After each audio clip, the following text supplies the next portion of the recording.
Magandang umaga mga kabay. So meron po akong estimate dito mga kabay. Ang job number nito ay 393770 liter C. Kasamahan ko kahapon mga kabay yung nirepair ko na 5 kilos din. So ito mga kabay nakalagay no hammer. Ayan. May nakalagay po no hammer for pull out. So titesting natin mga kabay. Sasaksak natin. So gumagana siya mga kabay pero yung hammer wala. Ayan.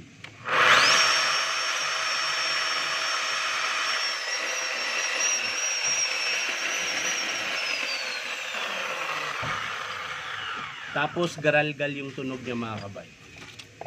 So tara mga kabay, buksan natin. Alamin natin kung bakit. So ayan mga kabay, nabuksan ko na po. So ayan, nakita nyo mga kabay, tumatagas din yung langis. So ibig sabihin, sira din po yung o-ring nito.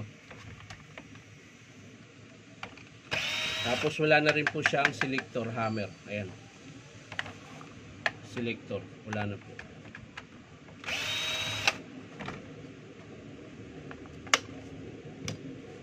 Buksan natin mga kabay. Ayan. Basta po pag makita nyo pong ganyan, malabas yung langis, sira po yung o-ring niya.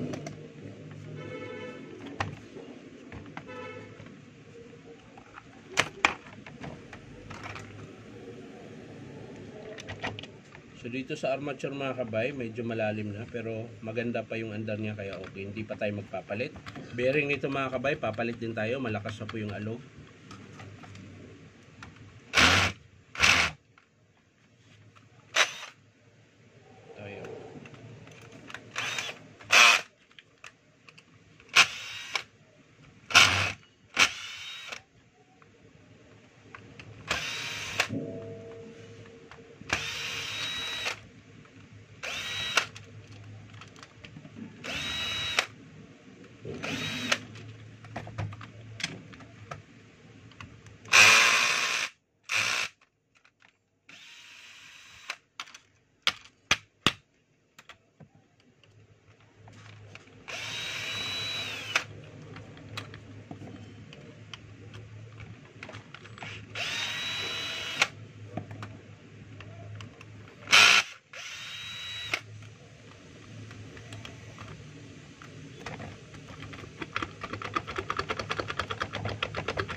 Yun.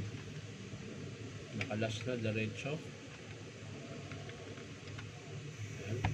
So ayan mga kabay. Baka pansin nyo po. Lakas na po ng palag niya. So magpapalitan ng 6001 tsaka 608 tsaka yung 6203 sa crankshaft. Ayan. Maluwag na rin po. Ayan. 6203 yung sa crankshaft.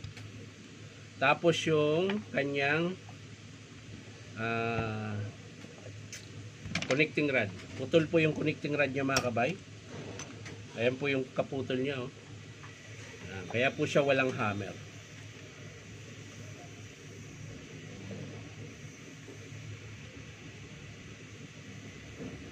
Ayay.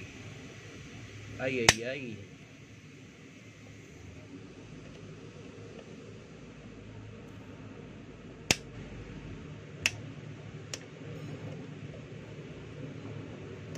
Hindi naman itong circlip na to ay pa makalas. So yan mga kabay, nakalas ko na po yung circlip nya. Ayan. So gutin na po natin to. Pero bago yan, paluin mo natin na dahan-dahan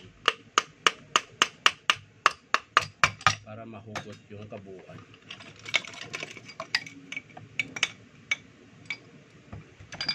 Tapos kailangan natin ng basahan syempre. Dahil maraming yun.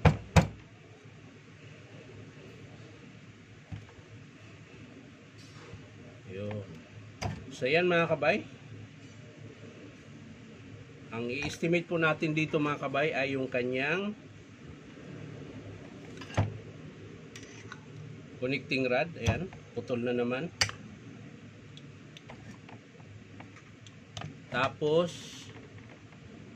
ulitin ko lang, connecting rod, bearing. Ito yung bearing niya mga kabay, yung malaki. Ayan. 6203 po yan. Tsaka yung kanyang bearing sa armature, 6001, tsaka 608. Yung seal niya mga kabay, okay pa dahil hindi naman lumabas yung langis dito. So ibig sabihin buo pa po yung seal nito. Ang dito lang mga kabay sa kanyang dulo, sa spindle. Ayan, pansinin nyo po mga kabay. Punit po yung o-ring. Ayan. Kaya po lumabas yung langis dito sa spindle niya. Yan. So magpapalit tayo niyan. Ilang o-ring yan? 2 o-ring sa seal. Buo pa yung isa. 2 o-ring sa striker.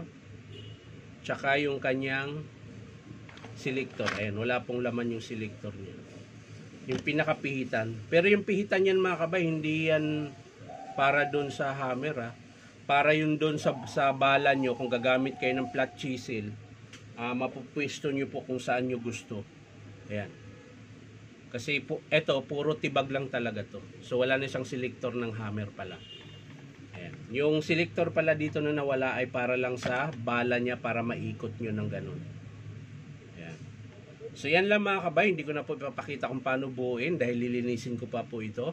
Papakita ko na lang sa inyo mga kabay kapag in-approve ng customer. So ulitin ko mga kabay, estimate natin sa dito 5811 na 5 kilos ay connecting rod, bearing, o-ring, tsaka yung selector niya. So yan lang mga kabay, maraming salamat sa panunood at pa-like and share na rin po. At syempre po, baka naman po pwedeng subscribe nyo po ito aking YouTube account na Inom Tapay. So maraming salamat mga kabay. Bye-bye.